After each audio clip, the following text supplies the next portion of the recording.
आरिफ हबीब जी, भारतीय संविधान के अनुच्छेद 67 में उपराष्ट्रपति की शक्तियों का वर्णन किया गया है। अनुच्छेद 67 बी के मुताबिक राज्यसभा के सदस्यों के बहुमत और लोकसभा की सहमति से उपराष्ट्रपति को उनके पद से हटाया जा सकता है। पर यहाँ तो बहुमत है भी नहीं। उसके बावजूद अगर कांग्रेस पार्टी इतना बड़ा स्टैंड ले रही है, हालांकि समाजवादी पार्टी ने भी अभी स्पष्ट कहा है कि राहुल गांधी इंडिया गठबंधन के नेता नहीं हो सकते और चुने हुए नेता भी नहीं हैं, पर फिर भी चूंकि आप सब विपक्ष का हिस्सा हैं तो ये स्टैंड कितना वाजिब है?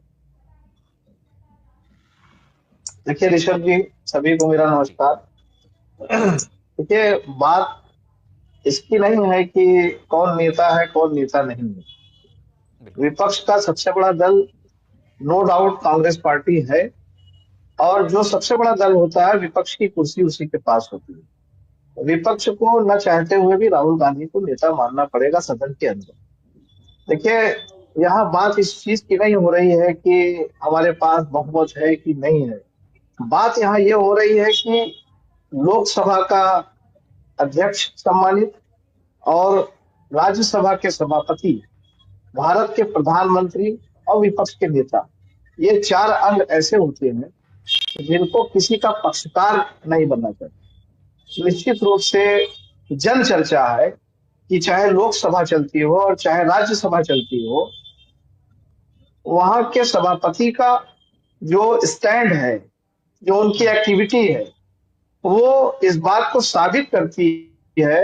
ये जन चर्चा है, ये मैं नहीं कह रहा कि जिस तरह से माइक ऑफ कर देना, जिस तरह से कैमरा हटा देना विपक्ष का नेता या कोई बोल रहा हो, और जिस तरीके से विपक्ष के नेता को डांट के बैठा देना, ये सदन की संसदीय प्रक्रिया के विपरीत।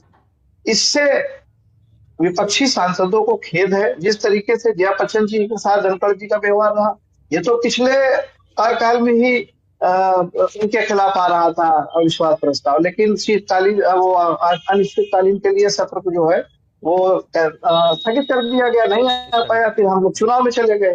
तो धनखड़ जी के व्यवहार से विपक्षी सांसदों को आपत्ति है। वो अभी बोल रहे थे आम आदमी पार्टी के नेता संजय सिंह जी, तो उनको वो संजय संजय करके बुला रहे थे, जबकि सदन के संसदीय प्रक्रिया में माननीय सदस्य कहा जाता है, किसी का नाम नहीं लिया जाता। तो ये ज्ञान होना चाहिए।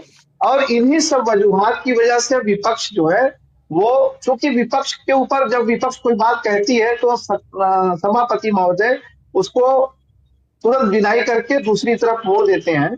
और जहां सत्ता पक्ष के लोग अगर उसी चीज पर बात कहते हैं तो मुस्कुरा करके सुना जाता है। जैसे अडानी जी को लेकर के ओसीसीआर की रिपोर्ट आई है। ओसीसीआर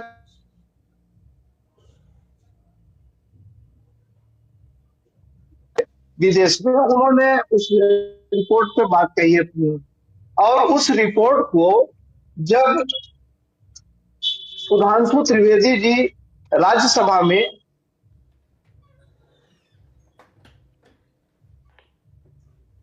पात्रा जी उसका जब तथ्य लेकर के उस स्टोरेज के नाम पर कांग्रेस पार्टी को घेरने का काम करते हैं, तो वही मीडिया पार्ट पलट कर किसी भी बिल्कुल, मैं हमारे लौटूंगा आरिफ हबीब जी रिपोर्ट आपके को पास सीधे। वेद प्रकाश